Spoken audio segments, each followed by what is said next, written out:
Νομίζεις ότι θυμάσαι το cast του New Jack City? Cool αξέχαστο. Αλλά 34 χρόνια. Αργότερα όλα έχουν αλλάξει. Ο χρόνος, οι ασθένειες και οι αποτυχημένοι γάμοι τους έχουν κάνει σχεδόν αγνώριστους. Κάποιοι πέθαναν τραγικά, χωρίς να το προσέξει ο κόσμος. Ελάτε μαζί μας καθώς εξερευνούμε τις απίστευτες μεταμορφώσεις τους και γιορτάζουμε την κληρονομιά που άφησαν πίσω τους. Ice-T και Scottie Appleton. Υπάρχουν ρόλοι που απλά πρέπει να παιχτούν και ο Scottie Appleton είναι ένας από αυτούς στο New Jack City. Ο Ice-T δεν υποδίεται τον τυπικό στοικό αστυνομικό, φέρνει στον ρόλο μια ζωντανή και δυνατή προσωπικότητα. Το street style αντιχούσε στα μάτια του η οργή στη φωνή του. Δεν κυνηγούσε απλώς τον Nino Brown, φρόντιζε. Δαίμονες που φαινόταν αληθινοί. Αλλά η αλήθεια είναι ότι η καριέρα του Ice-T κατέρευσε σχεδόν τόσο γρήγορα όσο είχε ξεκινήσει. Μόλις ένα χρόνο αργότερα το τραγούδι του Cop Killer σόκαρε ολόκληρη τη χώρα πολιτική συνδικάτα αστυνομικών, ακόμη και ο πρόεδρος τον καταδίκασαν. Το δισκογραφικό του συμβόλαιο ακυρώθηκε. Οι ραδιοφωνικοί σταθμοί απαγόρευσαν τη μουσική του και το Hollywood παραλίγο να κλείσει. Για ένα διάστημα φαινόταν ότι το New Jack City θα ήταν ο πρώτος και τελευταίος πρωταγωνιστικός του ρόλος, αλλά επέμεινε ταινίες όπως το Ricochet απέδειξαν ότι μπορούσε να ανταπεξέλθει στη μεγάλη οθόνη και μετά ήρθε η ευκαιρία της ζωής του Law Order και Special Victims Unit. Ως detective φίντου του όλα ο Ice-T άλλαξε τα πάντα. Κάποτε θεωρούνταν εχθρός της αστυνομίας, αλλά έγινε ένας από τους πιο διάσημους αστυνομικούς της τηλεόρασης. Η καριέρα του έχει δεχθεί τις περισσότερες επικρίσεις από την αμφιλεγόμενη αρχή της, αλλά η ειρήνη δεν ήρθε ποτέ εύκολα. Η συνεχής ψίθυρη για τον γάμο του με την Coco Austin, την προβληματική σχέση του με τα παιδιά του και την αλαζονία του στο παρασκήνιο τον κράτησαν στη σκιά. Ευημερούσε στο προσκήνιο, αλλά οι δυσκολίες δεν σταμάτησαν ποτέ πραγματικά. Ο Ice-T υποδίθηκε τον Scottie Appleton στην τηλεοπτική σειρά του 1990, ένα New Jack City, σε ηλικία 33 ετών σήμερα. Στα 67 του η καθαρή του περιουσία εκτιμάται στα $65 εκατομμύρια χάρη στα δικαιώματα μουσικής των, μακροχρόνιο ρόλο του στο Law Order Special Victims Unit και τις επενδύσεις του σε ακίνητα. Ο Bill Cobbs υποδίεται τον γέρο. Μέσα στο χάος της νέας Jack City, με τους εμπόρους ναρκωτικών, την αστυνομία και τους πυροβολισμούς, ένας χαρακτήρας ξεχωρίζει. Ο ηλικιωμένος άντρας, τον οποίο υποδίεται ο Bill Cobbs, δεν έχει καμία επιθυμία για χρήματα ή εξουσία. Είναι ένας κουρασμένος μάρτυρας των γεγονότων που εκτιλήσονται στη γειτονιά του, η οποία είναι γεμάτη μεθαμφεταμίνες. Μερικές από τις σκηνές του έχουν ένα ήρεμο βάρος, σαν να απευθύνονται σε μια γενιά που πέρασε. Ο ρόλος δεν κέρδισε κανένα βραβείο, αλλά δείχνει. Ακριβώς γιατί ο Cobbs έχει γίνει ο ηθοποιός που αναζητά το Hollywood σοβαρότητα και βάθος εν μέσω ιστερίας. Αλλά πίσω από αυτή τη σοβαρότητα κρύβεται μια καριέρα γεμάτη δυσκολίες. Το Hollywood σπάνια του έδινε την ευκαιρία να λάμψει. Ακόμα και μετά από αξιομνημόνευτους ρόλους όπως το The Hudsucker, Proxy και το The Bodyguard, οι διευθυντές casting τον έσπροχναν σε δεύτερη μοίρα. Ήταν πάντα ο σοφός γέρος, αλλά ποτέ ο στάρ. Για τον Cobbs κάθε οντισιόν ήταν μια πρόκληση. Έπρεπε να πείσει την κινηματογραφική βιομηχανία ότι μπορούσε να κάνει περισσότερα από το να ξεστομίζει απλώς κλισέ. Ο πόνος ήταν ακόμη μεγαλύτερος όταν μπήκε στη μαύρη λίστα, επειδή απέρριψε έναν ρόλο που δυσφήμιζε τους μαύρους ηθοποιούς. Για χρόνια το τηλέφωνο του χτυπούσε σπάνια και όταν χτυπούσε ήταν μόνο για μικρούς τηλεοπτικούς ρόλους. Ακόμα και οι εμφανίσεις του σε ταινίες μεγάλου προϋπολογισμού όπως το Night at the Museum τον κράτησαν στη σκιά, ενισχύοντας περαιτέρω την απροθυμία της κινηματογραφικής βιομηχανίας να τον αφήσει εκτός οθόνης. Αλλά ο Cobbs δεν τα παράτησε ποτέ. Μετέτρεψε κάθε απόρριψη σε δύναμη και έχτισε μια κινηματογραφική καριέρα που εκτείνεται σε περισσότερες από 200 ταινίες. Το κοινό μπορεί να μην θυμάται πάντα το όνομά του, αλλά θα θυμάται το πρόσωπό του, την παρουσία του και τη σιωπηλή του δύναμη. Αυτή είναι η αληθινή του κληρονομιά.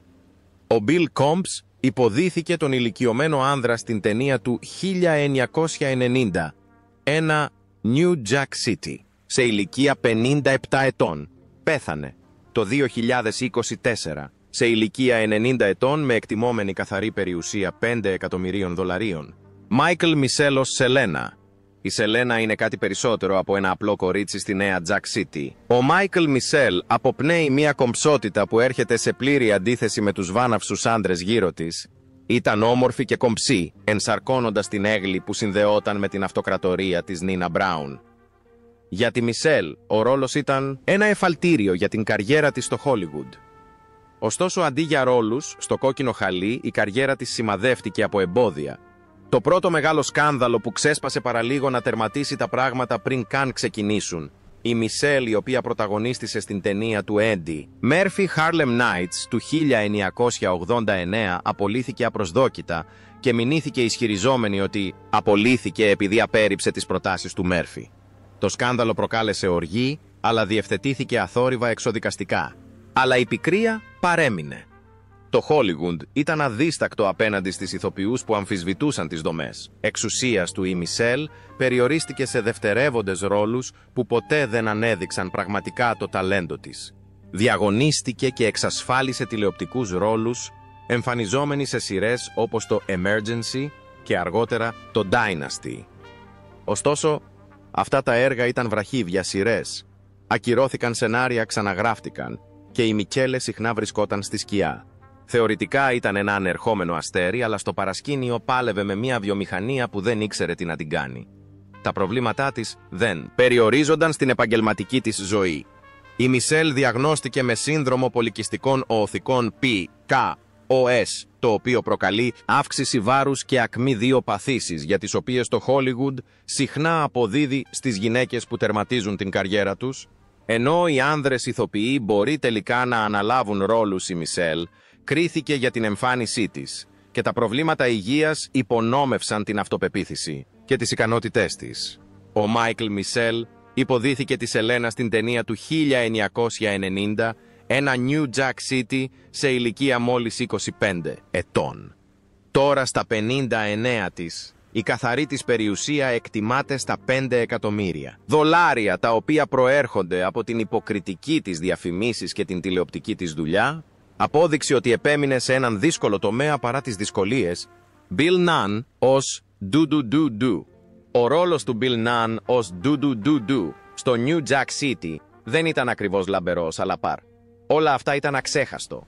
Η τρεμάμενη φωνή του και η ασυνήθιστη συμπεριφορά του τον κάνουν να ξεχωρίζει από μια ταινία γεμάτη εμπόρους, ναρκωτικών, δολοφόνους και διεφθαρμένους αστυνομικούς. Παρά τον μικρό του ρόλο, ο Ναν έχει ένα σπάνιο ταλέντο. Κάνει ακόμη και μερικές ατάκες, αξιομνημόνευτες, και ο θεατής αναρωτιέται ποιος είναι αυτός ο τύπος. Επέδειξε αυτό το ταλέντο πριν από 2 χρόνια.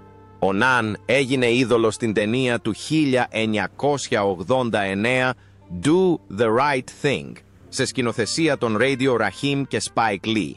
Η επιβλητική φιγούρα του Rahim, ο διαπεραστικός ήχος του φορητού του ραδιοφώνου και ο τραγικός θάνατός του στα χέρια της αστυνομίας έγιναν σύμβολα φιλετικών εντάσεων που αντιχούν μέχρι σήμερα.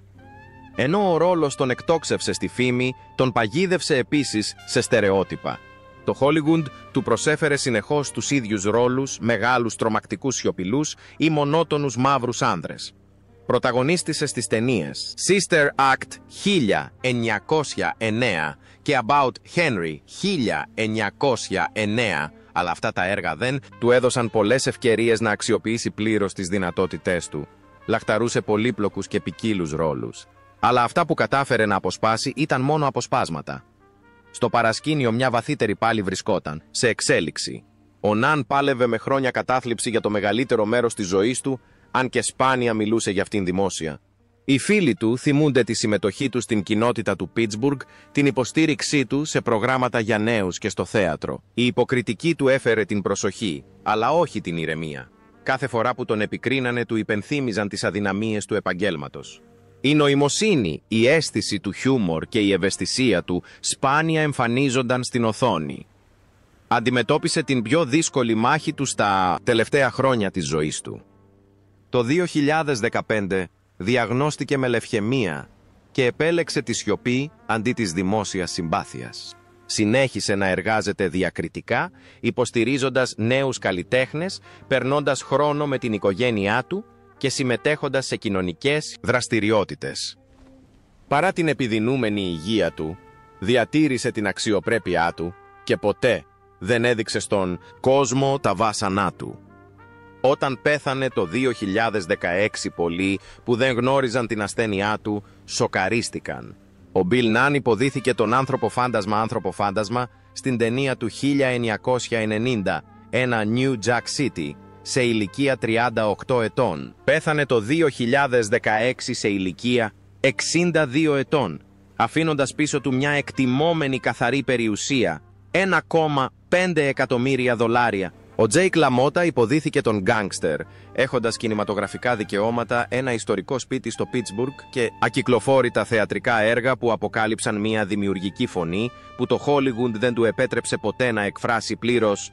Υπάρχει μια στιγμή στην ταινία New Jack City όπου η κάμερα αιωρείται πάνω από το ακίνητο βλέμμα ενός γκάνγκστερ. Δεν πρόκειται για επαγγελματία ηθοποιό, αλλά για τον Τζέικ Λαμότα, έναν πραγματικό ταύρο του Bronx. Εμφανίζεται στην ταινία όχι για να ξαναγεννηθεί, αλλά για να προσθέσει μία δόση βαρβαρότητας. Η παρουσία του είναι κάτι περισσότερο από έναν απλό ρόλο. Θυμίζει έναν πολεμιστή του οποίου τα τραύματα έχουν διαμορφώσει την ιστορία του. Η σύνδεση του Λαμότα με το Hollywood ξεκίνησε νωρίς. Τα απομνημονεύματά του ενέπνευσαν τη βραβευμένη με Όσκαρ ταινία Raging Bull 1980 με πρωταγωνιστή τον Ρόμπερτ Ντε Νίρο. Η ταινία εδραίωσε την κληρονομιά του αποκαλύπτοντας παράλληλα τις πιο σκοτεινές αλήθειες του, τη βία, την απιστία και τις διασυνδέσεις του με τη μαφία. Μετά την τεράστια επιτυχία του, ο Λαμότα δοκίμασε την υποκριτική, αλλά η φήμη τον έσπρωξε στην αφάνεια και δυσκολεύτηκε να βρει σημαντικούς ρόλους. Σταδιακά άρχισαν να εμφανίζονται μικρότεροι ρόλοι. Εμφανιζόταν παντού από κομικά κλαμπ μέχρι ανεξάρτητες ταινίες, ακόμη και στο New Jack City. Αντί να ξεκινήσει μια νέα καριέρα, αυτοί οι ρόλοι χρησιμεύσαν ως υπενθύμηση για όσα του έλειπαν. Τα φώτα της δημοσιότητας. Τα χρήματα, ο σεβασμός. Σε κάθε βήμα, η σκιά του μενόμενου ταύρου κρεμόταν από πάνω του παγιδεύοντάς τον. Στον δικό του θρύλον και στην πίκρα που ακολούθησε. Σκάνδαλα, συλλήψεις, κατηγορίες και αποτυχημένοι γάμοι μάστιζαν την καριέρα του Λαμότα.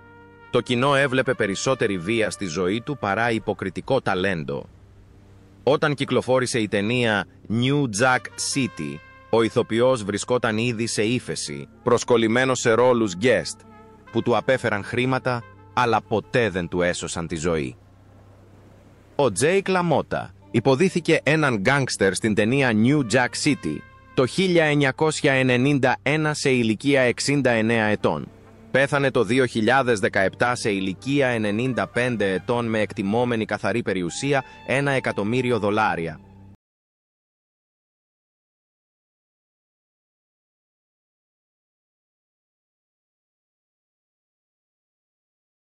Ο Chris Rock υποδίεται τον Μπούκι. Ο Μπούκι είναι ταυτόχρονα κωμικός και τραγικός. Ο Chris Rock άφησε ανεξίτηλο το στίγμα του στο New Jack City, υποδιόμενος έναν ιστερικό ξεκαρδιστικό και στη συνέχεια συντετριμμένο εθισμένο. Ο ρόλος έκανε τον Rock κάτι περισσότερο από έναν απλό stand-up κωμικό. Αποκάλυψε το βάθος, την ευαλωτότητά του και τις απροσδόκητες αδυναμίες του. Αλλά η καριέρα του Rock δεν ήταν ποτέ μονορόδινη. Γεννημένος στο Brooklyn, έφερε τα σημάδια των διώξεων και του ρατσισμού τραύματα που, όπως αργότερα παραδέχτηκε, τροφοδότησαν την παράνοια και την ανασφάλειά του. Τα πρώτα του χρόνια στο Saturday Night Live ήταν απογοητευτικά. Συχνά ένιωθε περιθωριοποιημένος και υποτιμημένος καθώς παρακολουθούσε τους συνομιλικούς του να πετυχαίνουν, ενώ ο ίδιος παρέμενε στις σκιές μόνο με το New Jack City και αργότερα με τη σειρά του HBO του 1996, Bring the Pain. Κέρδισε τελικά τον σεβασμό που λαχταρούσε, αλλά η επιτυχία δεν μείωσε την πίεση. Ο 18χρονος γάμος του έληξε το 2016 όταν παραδέχτηκε ότι είχε πολλαπλές εξωσυζυγικές σχέσεις, κάτι που οδήγησε σε δημόσια ταπείνωση. Γνώρισε επιτυχία στην κωμωδία με stand-up specials όπως το Bigger και το Blacker. Στο Hollywood, ωστόσο, ταινίες όπως το Head of State και το Down Under απέτυχαν, ενισχύοντας την πεποίθησή του ότι δεν μπορούσε να κάνει επιτυχία στο box office. Για κάθε κορυφή υπάρχει μια κοιλάδα για να κατέβεις. Η βαθύτερη κοιλάδα ήταν το 2022, όταν ο Will Smith το ερμήνευσε ζωντανά στην τηλεόραση κατά τη διάρκεια των Όσκαρ. Το The Rock έγινε το επίκεντρο ενός παγκόσμιου γεγονότος. Αργότερα παραδέχτηκε ότι αυτό τον προκαλούσε κρίσεις πανικού και φόβο για δημόσια ομιλία. 7 ώρες θεραπεία στην εβδομάδα τον βοήθησαν να αντιμετωπίσει το τραύμα, αλλά η εικόνα του να στέκεται ζαλισμένος στη σκηνή έγινε η κληρονομιά του. Ο Chris Rock υποδίθηκε τον Πούκι στο θεατρικό έργο του 1991 New Jack City σε ηλικία μόλις 26 ετών. Σήμερα στα 60 του η καθαρή του περιουσία εκτιμάται στα $60 εκατομμύρια χάρη στις επενδύσεις του, σε ακίνητα στις συναυλίες του και στον ρόλο του ως ένας από τους πιο επιδραστικούς κομικούς της γενιάς του. Ο Νικ Άσφορντ υποδίεται τον αηδεσιμότατο Oates. Ο Νικ Άσφορντ δεν έρχεται στο New Jack City ως γκάνγκστερ ή αστυνομικός. Εμφανίζεται στον άμβονα. Όπως ο πάστορας Oates, η παρουσία του είναι βάλσαμο στη βία, ένας ιεροκήρυκας που φέρνει ηθική διάβγεια σε μια πόλη που βρίσκεται στο χάος. Ο ρόλος του είναι σύντομος, αλλά σπαρακτικός. Η δύναμη μιας φωνής ευγενικής, αλλά σταθερής μέσα σε ένα τσουνάμι χάους. Στο παρασκήνιο, ο Άσφορντ ήταν ήδη ένας μουσικός θρύλος. Έγραψε τραγούδια με τη Valerie Simpson όπως τα Ain't No Mountain High, Enough και I'm Every Woman.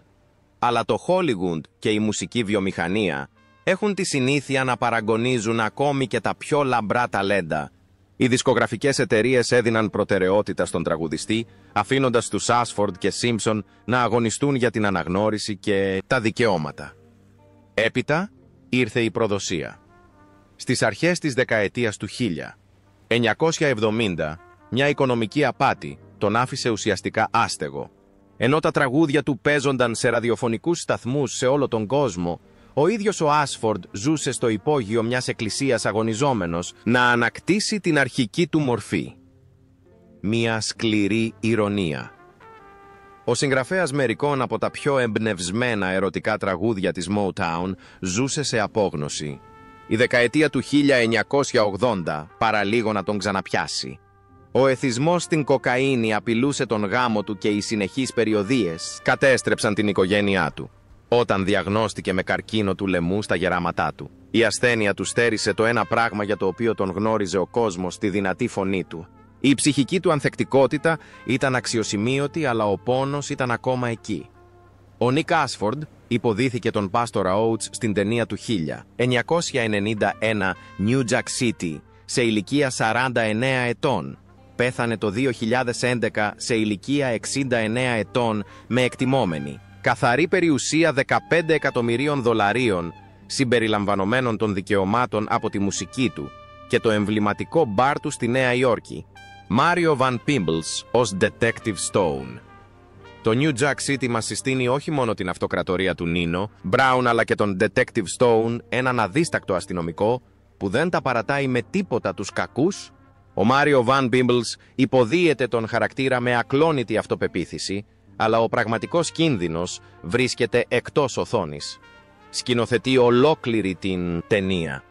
Παίζοντας και τους δύο ρόλους μετατρέπει μια ομοία αστυνομική ιστορία σε ένα πολιτιστικό ορόσημο, αποδεικνύοντας ότι ένας νεαρός μαύρος σκηνοθέτης μπορεί να κάνει μια αστυνομική ταινία του Hollywood.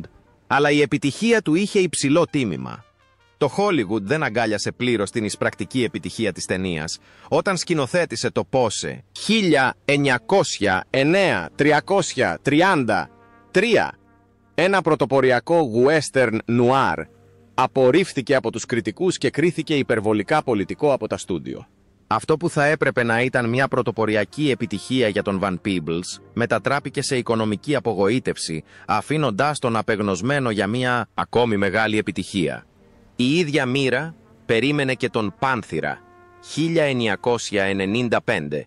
Η φιλόδοξη και πολιτικά φορτισμένη ταινία δέχτηκε σκληρές κριτικές, με τους παραγωγούς και τους κριτικούς να την χαρακτηρίζουν αμφιλεγόμενη και εμπορικά μη βιώσιμη.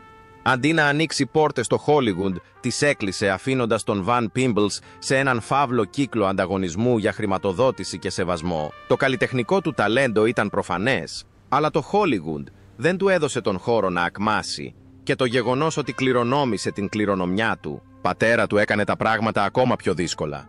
Ως γιος του Melvin Van Peebles, ο Μάριο αναμενόταν να ανταποκριθεί σε επαναστατικά πρότυπα, ενώ κατηγορούνταν συνεχώς ότι εκμεταλλευόταν την επιρροή της οικογένειάς του Το άγχος τον κατέκλυζε κατά καιρούς, προκαλώντας του κατάθλιψη και οθώντας τον στα πρόθυρα της εγκατάλειψης της κινηματογραφικής βιομηχανίας και της αναζήτησης ηρεμίας στην Κώστα Ρίκα. Ο Μάριο Βαν Πίμπλς υποδίθηκε τον Detective Stone σε ηλικία μόλις 34 ετών και σκηνοθέτησε την ταινία New Jack City 1990, ένα σήμερα στα 60. 8 του. Η καθαρή του περιουσία εκτιμάται στα $12 εκατομμύρια. Τζαντ Νέλσον και Νικ Περέτη. Ο Νικ Περέτη δεν είναι ο τυπικός detective θερμοκέφαλος σαρκαστικός και απρόβλεπτος. Στο New Jack City, ο Τζαντ Νέλσον τον ζωντανεύει, με το μοναδικό του ταλέντο ως αστυνομικός που δεν φοβάται να παραβιάζει τους κανόνες, να λέει τη γνώμη του και να κάνει τους άλλους να αναστατώνουν.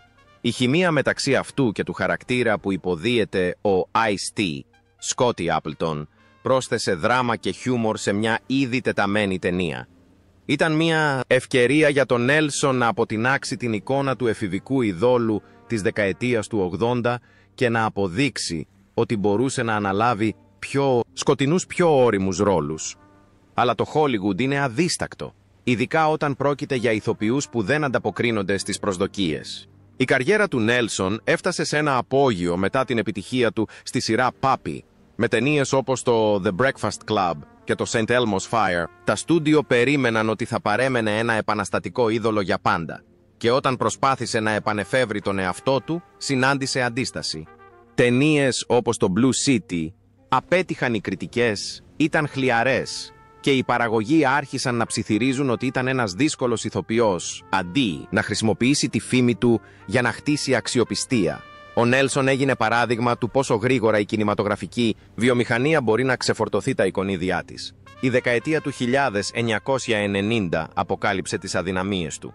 Στο πλατό ο Νέλσον κατηγορήθηκε για σύγκρουση με τον σκηνοθέτη, για απροετοίμαστη συμπεριφορά και για ακανόνιστη συμπεριφορά.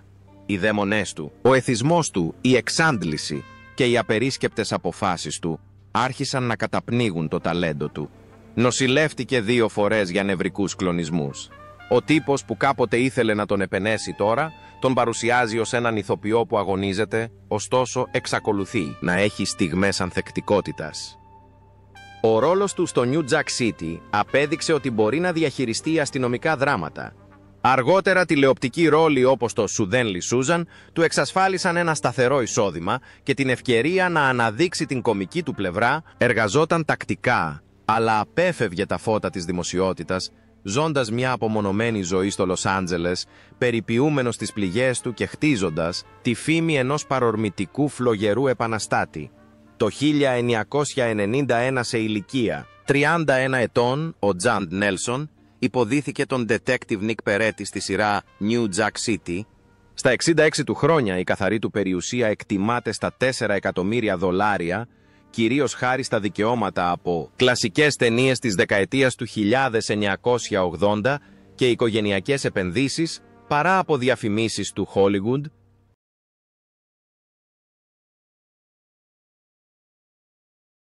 Russell Wong, ο Spark της νέας Jack City. Ο Russell Wong δεν χρειάζεται πολλά για να εντυπωσιάσει. Η ήρεμη συμπεριφορά του, οι ακριβείς κινήσεις του και η τρομακτική του άβρα τον καθιστούν έναν αστυνομικό με τον οποίο δεν πρέπει να κάνεις πλάκα. Για πολλούς θεατές ήταν συναρπαστικό να βλέπουν έναν ασιατικής καταγωγής Αμερικανό ηθοποιό σε μια δημοφιλή αστυνομική ταινία. Όχι με στολή κουνγκ φου, αλλά σε έναν ρεαλιστικό αστικό ρόλο, αλλά η καριέρα του Wong ήταν ταραχώδης. Το Hollywood της δεκαετίας του 90 δεν ήταν ευγενικό με ηθοποιούς σαν κι αυτόν. Οι διευθυντές casting τον ανάγκασαν να υιοθετήσει στερεότυπα γκάνγκστερ με προφορές μάστερ των πολεμικών τεχνών, ήσυχη κακή. Δυσκολεύτηκε με αυτό συχνά, απορρίπτοντας ρόλους που παραβίαζαν την ταυτότητά του.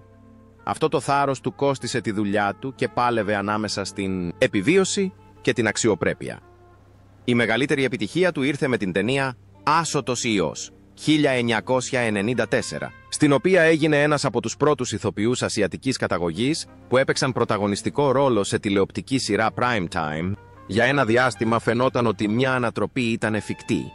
Οι κριτικοί την επένεσαν. Το κοινό ανταποκρίθηκε θετικά και ο Wang τελικά ενέδωσε. Αλλά όταν το κανάλι ακύρωσε τη σειρά μετά από λίγα μόνο επεισόδια, η δυναμική εξανεμίστηκε.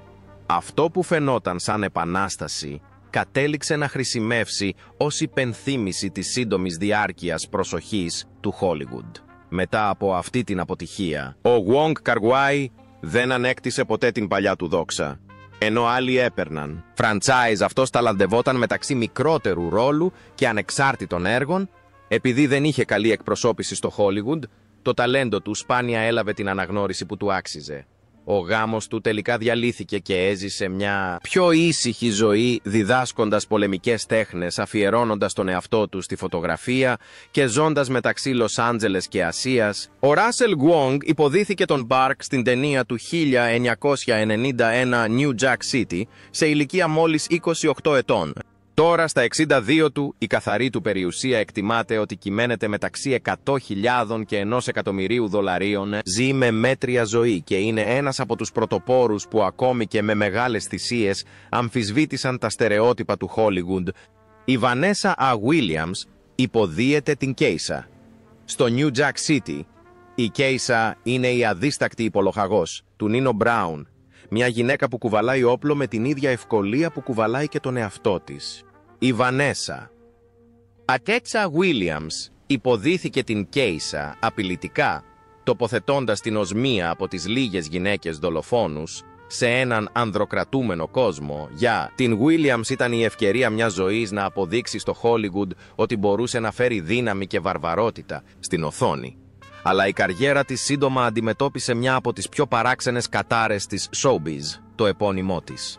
Αντικαθίστατο συνεχώς από μια άλλη ηθοποιό, τη Βανέσα Ελ Williams, πρώην νικήτρια του διαγωνισμού ομορφιάς Miss Αμερική.